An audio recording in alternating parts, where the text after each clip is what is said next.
We're coming to you from George Randall High School here in East London, where the HOD of Education here in the Eastern Cape, Mr.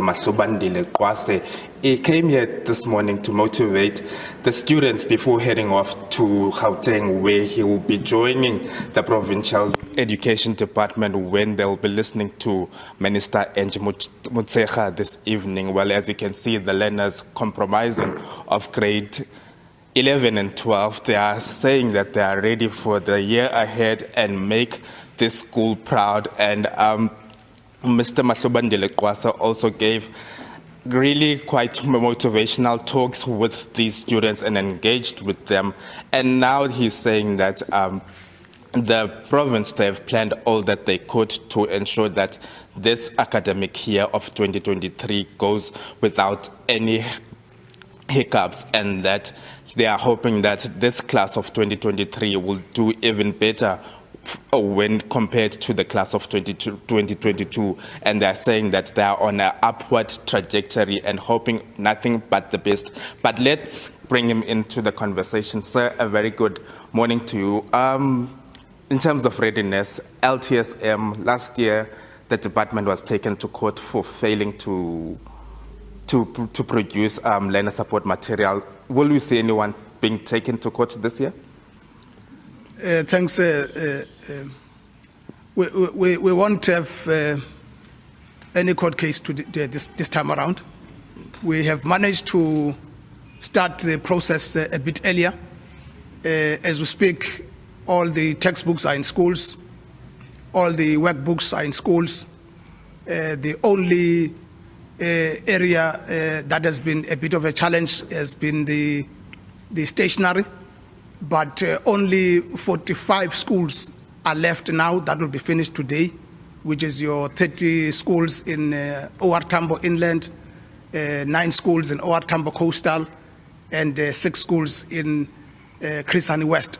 These are the only schools that will be dealt with today, and will have 100% in terms of delivery of LTSM in our schools this time around.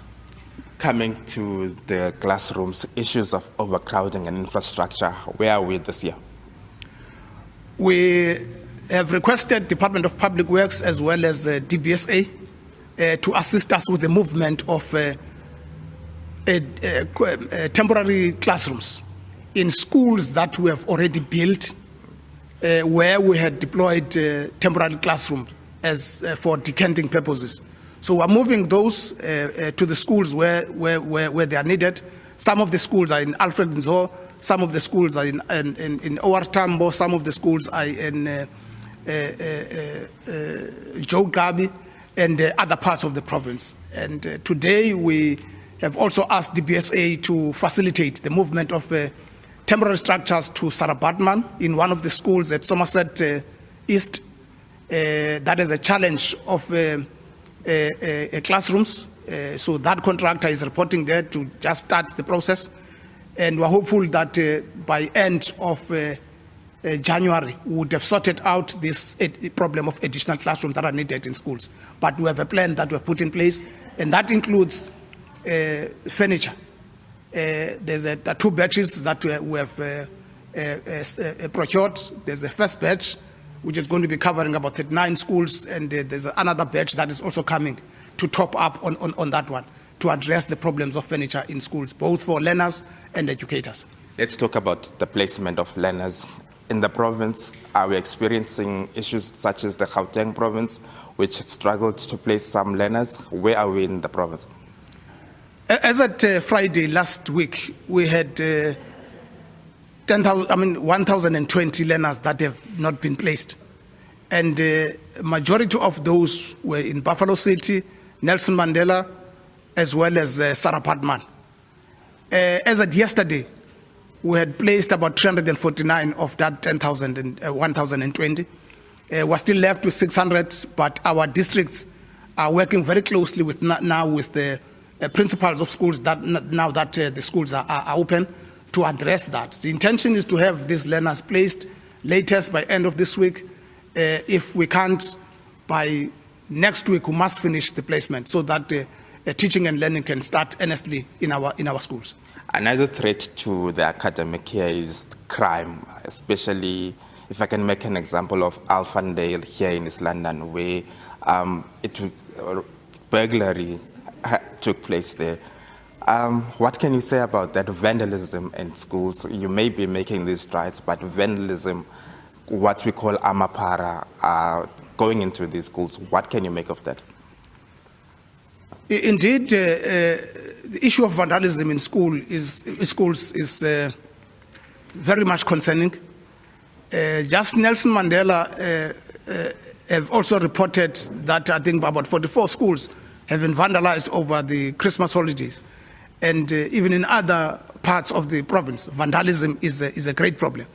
But I think we need to wage a serious campaign amongst the people of this country to respect and really respect education and really honor education in institutions and protect them, because that's where their kids are going to be nurtured for the future. But what we are currently doing, we are also putting up a fencing program, which is a stronger fence, and where we have installed that fence, we have seen at least the decline in terms of vandalism.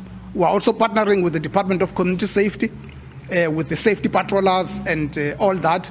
And in schools where we have deployed those safety patrollers, we have also seen even the level of vandalism reduced, and we have seen issues of bullying reduced in those schools. And we'll continue with that partnership with the Department of Safety and Community Safety to try and find mechanisms to deal with the vandalism. Lastly, as you jet off to Gauteng, any percentage in mind that the province might receive?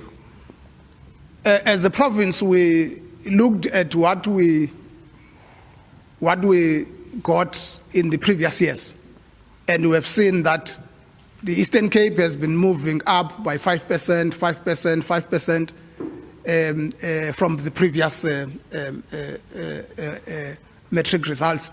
So we're hopeful that we might get another 5% increase from the 73, maybe to 78. But that's what we have targeted this year, that let's increase about 5% as we have been doing in the previous year. We're hopeful that there's going to be that increase. And we also want to ensure even the current cohort of the class of 2023, that they'll be able to make us proud and make us cross the 80% that were targeted for 2024 as we get into the end of the current term of government. Thanks a lot for your time, sir. Thanks. Well, that was Mahlubandile Kwase, the HOD of the Eastern Cape Education Department. If we may try to get at least a learner, Kunjani Pap, how are you? I'm good, thanks. How are you? What are you looking forward to this year? I'm looking forward to achieving my goals. I've set so many goals in 2023, so I look forward to achieving them. Thanks a lot for your time. Well, that was a learner here at George Randall High School.